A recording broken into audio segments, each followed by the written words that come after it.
സ്വർണത്തെ നോക്കിക്കാണുന്ന രീതിയിൽ വലിയൊരു മാറ്റത്തിന് സമയമായെന്നാണ് സാമ്പത്തിക വിദഗ്ധർ പറയുന്നത്. കയ്യിലുള്ള സ്വർണം വെറുതെ ലോക്കറിൽ വെക്കാതെ ലാഭകരമായ വരുമാന മാർഗമാക്കി മാറ്റുന്നതാണ് എപ്പോഴും നല്ലത്. ഇന്ത്യൻ കുടുംബങ്ങൾ, പ്രത്യേകിച്ച് മലയാളികളെ സംബന്ധിച്ച് സ്വർണം എന്നത് വെറുമൊരു നിക്ഷേപം മാത്രമല്ല. എന്നാൽ സ്വർണ്ണവില റെക്കോർഡിലെത്തി നിൽക്കുന്ന സാഹചര്യത്തിൽ സ്വർണത്തെ നോക്കിക്കാണുന്ന രീതിയിൽ വലിയൊരു മാറ്റത്തിന് സമയമായെന്നാണ് സാമ്പത്തിക വിദഗ്ധർ പറയുന്നത്.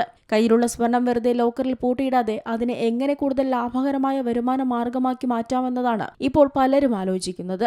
സ്വർണമെന്ന സമ്പാദ്യം പലപ്പോഴും ലോക്കറുകളിൽ ഡെഡ് അസറ്റായി കിടക്കുകയാണ് പതിവ്. എന്നാൽ പണം വെറുതെ ലോക്കറിൽ വയ്ക്കാതെ അതിനെ മറ്റ് നിക്ഷേപങ്ങളിലേക്ക് മാറ്റാൻ തയ്യാറാകണം. ഉപയോഗിക്കാത്ത പഴയ ആഭരണങ്ങൾ വിൽക്കുകയോ digital gold ETF, sovereign gold bond തുടങ്ങിയ സ്മാർട്ട് വഴികളിലേക്കോ മാറ്റുന്നത് ഗുണം ചെയ്യുമെന്നാണ് സാമ്പത്തിക വിദഗ്ധർ പറയുന്നത്. സ്വർണ്ണവില കുതിച്ചുയർന്നു നിൽക്കുന്ന ഈ സമയത്ത് കൂടുതൽ സ്വർണം വാങ്ങുന്നതിന് പകരം കയ്യിലുള്ളതിന്റെ ചെറിയൊരു ഭാഗം വിറ്റ് ലാഭമെടുക്കാൻ നിക്ഷേപകർ തയ്യാറാകണം. ഓഹരി വിപണിയിൽ വില കൂടുമ്പോൾ ലാഭമെടുക്കാറുള്ളതുപോലെ സ്വർണത്തിലും ഇത് പരീക്ഷിക്കാവുന്നതാണ്.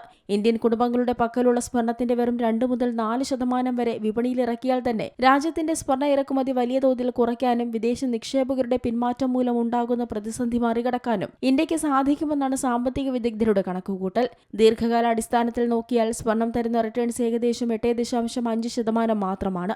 എന്നാൽ ഇതിനേക്കാൾ സുരക്ഷിതവും ലാഭകരവുമായ മറ്റൊട്ടനവധി നിക്ഷേപങ്ങളിലൊന്നായ സുകന്യ സമൃദ്ധി യോജനയിലൂടെ നികുതിരഹിതമായി 8.25% വരെ റിട്ടേൺസ് സ്വന്തമാക്കാം. പുതിയ തലമുറയിലെ നിക്ഷേപകർ, പ്രത്യേകിച്ച് യുവതികൾ, പരമ്പരാഗതമായി സ്വർണം വാങ്ങിവെക്കുന്നതിനേക്കാൾ മുൻഗണന നൽകുന്നത് പണലഭ്യതയ്ക്കും വളർച്ചയ്ക്കുമൊക്കെയാണ്.